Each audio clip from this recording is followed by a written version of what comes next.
Hello ladies and gents, it's Rich from PCGamesN here. We're still at E3 2017 and we're excited to be joined by Jason Kingsley, the CEO of Rebellion. Yep. Very good to meet you. Thank you very much. Welcome to the kind of slightly crazily decorated stand that we've got here. Yes indeed, and as we see, you're showing off two games today. Absolutely, yeah. We got Strange Brigade and we got Rouge Trooper Redux. And you've spoken in the past a little bit about your ethos as a publisher. Yep. And the values that you look for. How do these two games sort of mesh with what you're trying to achieve? Well, Strange is a new intellectual property for us, a new idea, new characters and that kind of stuff. And that's always a little bit risky for a studio because you never know whether what you think is great is actually going to be thought of as great by games players. So far, so good. Everybody that's played it seems to really like it, which is nice. So it's a long way to go yet. We're at alpha. We're not finished with the game yet. It'll be out. We haven't announced when it's going to be out, but it'll be out soon-ish. And in complete contrast to that, we've got one of our great games from the old days, the classics, that one was BAFTA nominated and all that kind of stuff, Rouge Trooper Redux. And what we've done is we've taken the same gameplay, because the gameplay hasn't aged, but the graphics have aged. So that was a sort of game on PlayStation 2.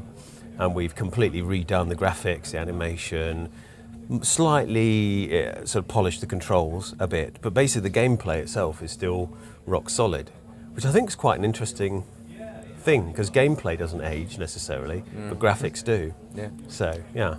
Tastes and things evolve, of course. That's right, and also difficulty levels change as well. So if you go back to some of the earliest computer games... You mean tolerance for difficulty? Yes, yeah. Well, actually, I think the games just were more difficult. And I don't know whether we had a narrower demographic or people were more willing to suffer to play to do their hobby. But I've noticed if you go back into the old days, well, I don't know if that's just me, but I've maybe got more rubbish at playing games. But, but I do think that some of the games from the early days were actually fiendishly difficult. They were much more of a challenge. I think the idea of making a game as a challenge was pretty strong, whereas now games are more of an experience and a little bit sometimes easier. I mean, there are some fiendishly difficult games still, but generally speaking, I think games are perhaps a bit more forgiving. And what was it about these two projects in particular then that appealed to you?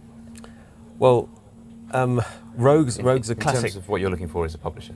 Sure. Well, I mean, we're really a developer that publishes. I don't really like to call ourselves a publisher because that sort of brings with it kind of connotations of sort of being the man. And whilst we probably are the man, I kind of don't like to be the man. But Rogue is a classic character from 2000 AD. Is one of our comic book characters, and it's nice to bring that into the sort of modern era on new consoles. And it was it was an interesting challenge for the tech team to see what they could do with the visual graphics. So we used a lot more modern rendering techniques, and you've got multiple layers of things and texture mapping and different kind of lighting, and to see how it would hold together. And it does hold together very well. Very pleased with that. And Strange is a 1 to 4 player co-op title. I get a little bit of a carry-on Tomb Raiding vibe.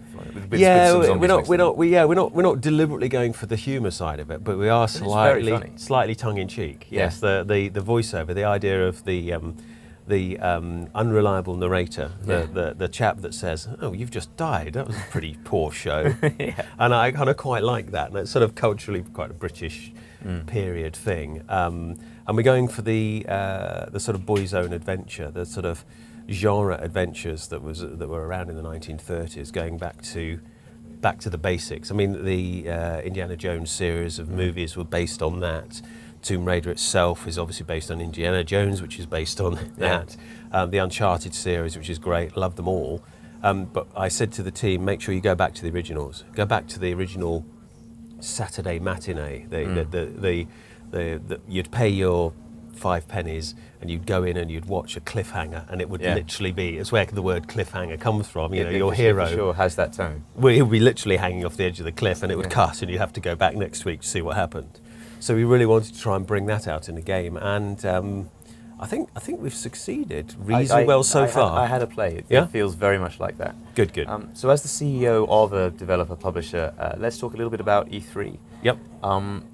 Do you buy into this narrative that it's less relevant now than it used to be, or is it still like a crucial time of year? I think any kind of communication is really important, and it's good to get over to the States. The States is one of the biggest markets for the games industry, and there are tons of players here. I mean, there are other places in the world that are growing in importance, China, Brazil and stuff, and it'd be nice to go to events there. But we've been coming to E3 for, well, as long as E3's been around. And it's always nice to see what other people do. I sometimes get half an hour to go around the show myself and have a look, and that's good. Yeah, I think E3 is sort of, with the rise in social media and the ability of people to put videos up and things, I think an actual physical show is changing in relevance. I think it is quite important still, and we certainly will continue to support it. But I can see that they've got some challenges. They've got members of the public in for the first time, and a show for members of the public. Positive change? Oh, well, do you know what? Incredible levels of energy and enthusiasm. And it's really nice to see. I mean, as an industry event, you've got people who are in the industry, so we kind of know what's behind the curtain. And when you've got people who are members of the public who are just super enthusiastic about games, and that's kind of quite uplifting in many ways. It absolutely is. So I find that's quite nice. The trouble is, a show designed for business, where you're kind of going in and out of meetings, is quite different in physical structure to a show designed for the general public. So I think there's some challenges about how to make it work.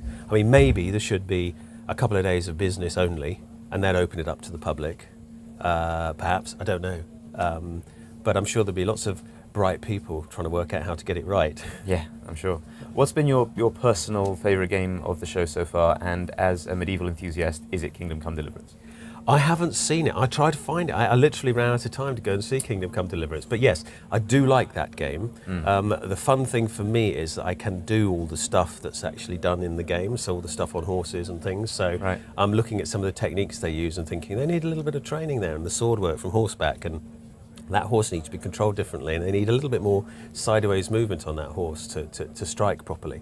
But it is fun to see people trying to do hand-to-hand combat in a computer game. It's a little bit like a driving game, though. I imagine if you're a Formula One driver playing a driving game, it's not quite the same as doing it for real, but only you would know that because you're a Formula One driver.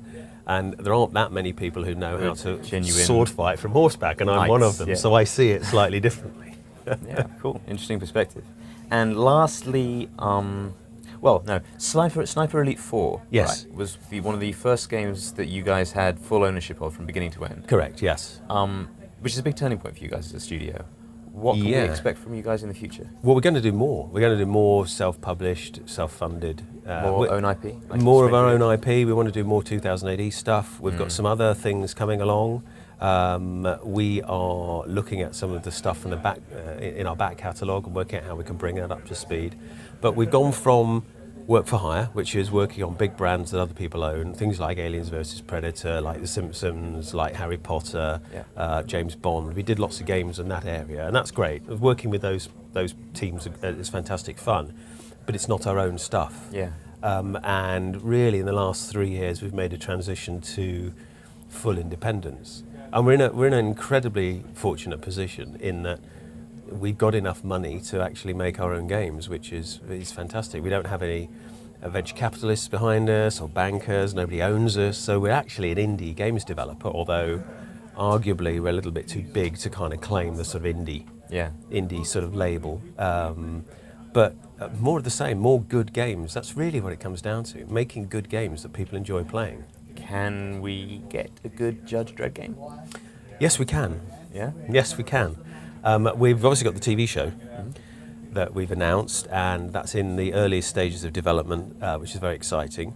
But realistically, that's going to be a couple of years from now before it hits the screens.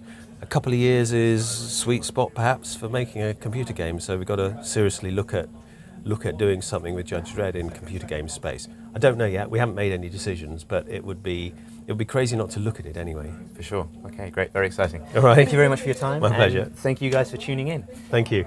There's plenty more from E3 2017 on our site and on our YouTube channel, so check it out, like, share, subscribe, and we'll see you next time.